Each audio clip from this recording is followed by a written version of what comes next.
Everyone, I am Ifra, hope you are doing well. तो start करते हैं आज का टॉपिक। आज हम पढ़ने वाले हैं बिजी अकाउंटिंग सॉफ्टवेयर में। कुछ अभी थ्योरेटिकल पार्ट चल रहा है जिसमें कि हम देख रहे थे अकाउंटिंग से रिलेटेड सभी टॉपिक्स। तो हमने सबसे पहले देखा था कि अकाउंटिंग क्या होती है, क्या फायदे होते हैं, ये सारी चीजें। फिर नेक्स्ट टॉपिक था कॉन्सेप्ट्स ऑफ अकाउंटिंग। जितने भी कॉन्सेप्ट थे 8 तरीकों के, वो सारे हमने देखे थे। फिर आता है इसमें कन्वेंशंस ऑफ अकाउंटिंग। तो यहाँ पे तो टोटल 4 तरह की कन्वेंशन है। कौन कौन से देख लेते हैं एक बारी। Convention of full disclosure, convention of materiality, convention of consistency and convention of conservatism. जिसमें से हमने 3 कन्वेंशन जो है कंप्लीट कर चुके हैं। आज 4th भी कंप्लीट हो जाएगा तो हमारा ये टॉपिक भी सारा हो जाएगा। ठीक है, तो ये थोड़ा सा रिवाइज कर लेते हैं कुछ नया स्टार्ट करने से पहले। तो सबसे पहले बात करते हैं कन्वेंशन ऑफ फुल डिस्क्लोजर, जो कि हमने प्रीवियस सेशन में ही कंप्लीट किया है।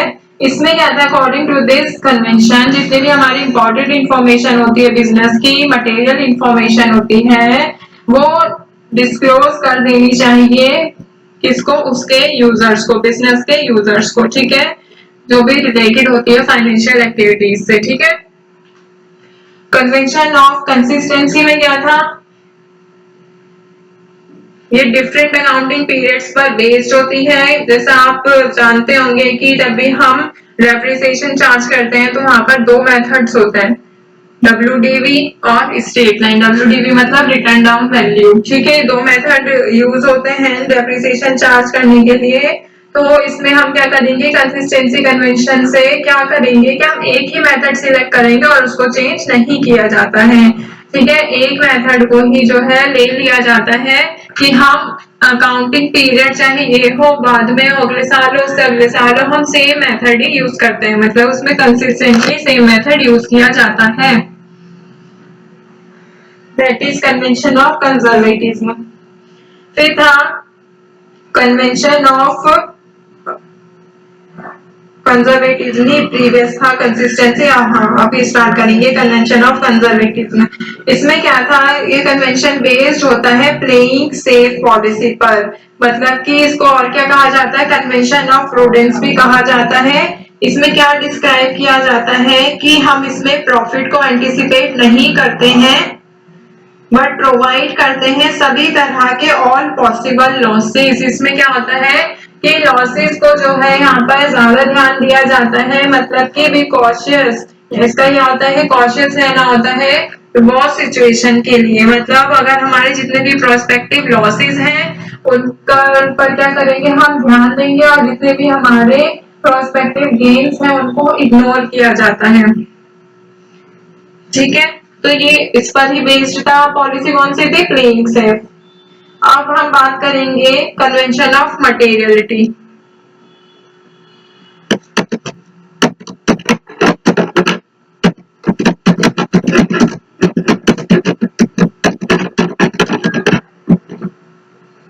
देखिए इसमें नाम क्या आ रहा है, मटेरियलिटी। इट मीन्स इसमें मटेरियल की बात होगी। तो यहाँ पे देखते हैं कन्वेंशन ऑफ मटेरियलिटी क्या डिस्क्लोज करता है, मतलब क्या बताता है। ठीक है,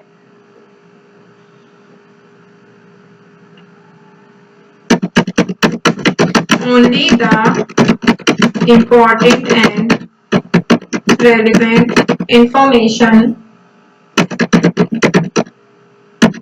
related to the material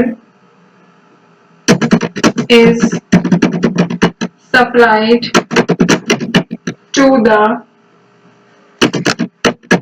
users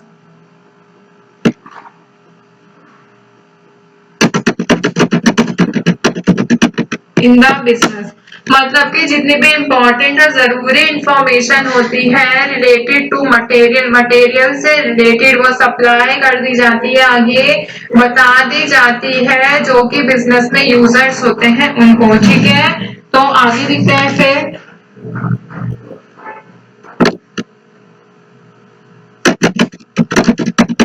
it states that accountants should be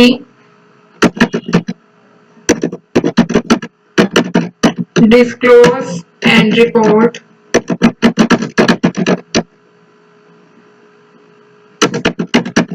only information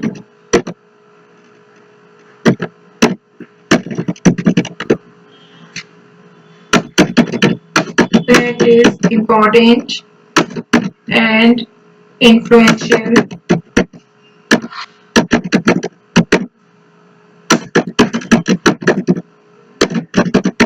in decision making।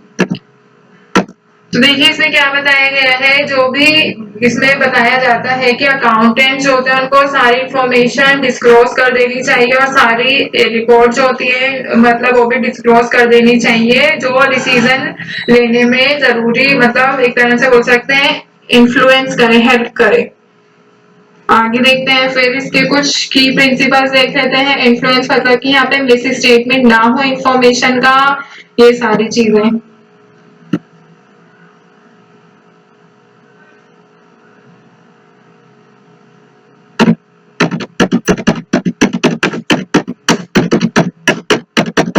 According to the users of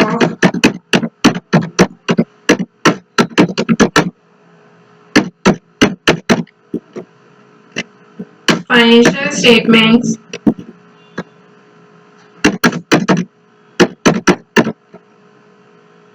travel information should not be recorded and reported if the business enterprises।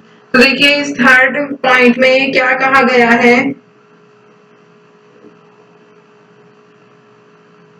इसमें बताया गया है कि according to the user, जो कि financial statements के user होते हैं उनके अकॉर्डिंग क्या है, इसमें जो भी ट्राइबल इंफॉर्मेशन होती है उसको रिकॉर्ड या नहीं करना चाहिए, ना ही रिपोर्ट करना चाहिए बिजनेस में। ट्राइबल मतलब कि जो मतलब कि इंपॉर्टेंट नहीं होती है, ठीक है, अनइम्पॉर्टेंट इंफॉर्मेशन को।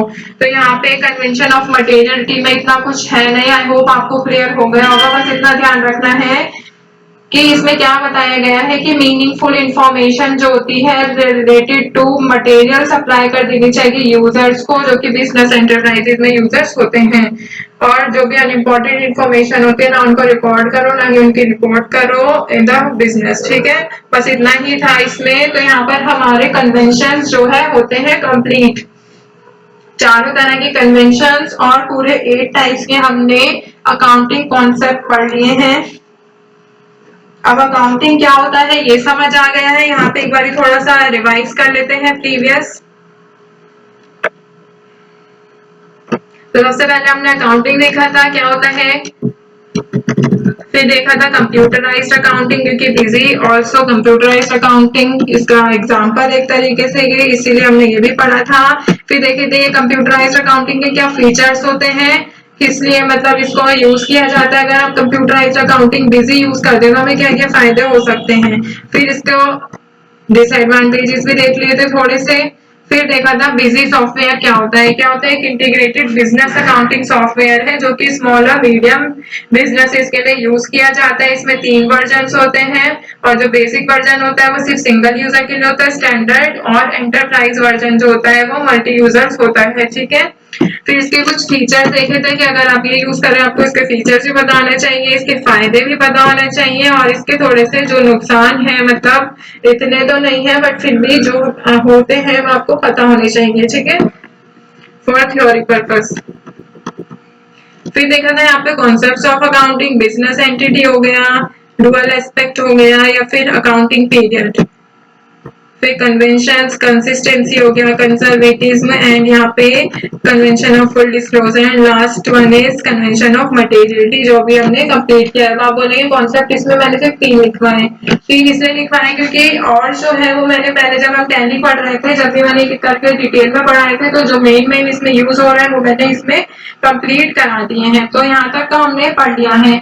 अब के स्टार्ट करने वाले हैं कुछ अकाउंटिंग से रिलेटेड कुछ अकाउंटिंग टर्म्स पढ़ेंगे कि अकाउंट क्या होता है, डेबिट क्रेडिट क्या होता है, एसेट्स क्या होते हैं, कितने टाइप्स के एसेट्स होते हैं, लायबिलिटीज क्या होती हैं, ये सारी चीजें। तो टॉपिक को एंड करते हैं, मिलते हैं नेक्स्ट सेशन में। Stay tuned and thank you.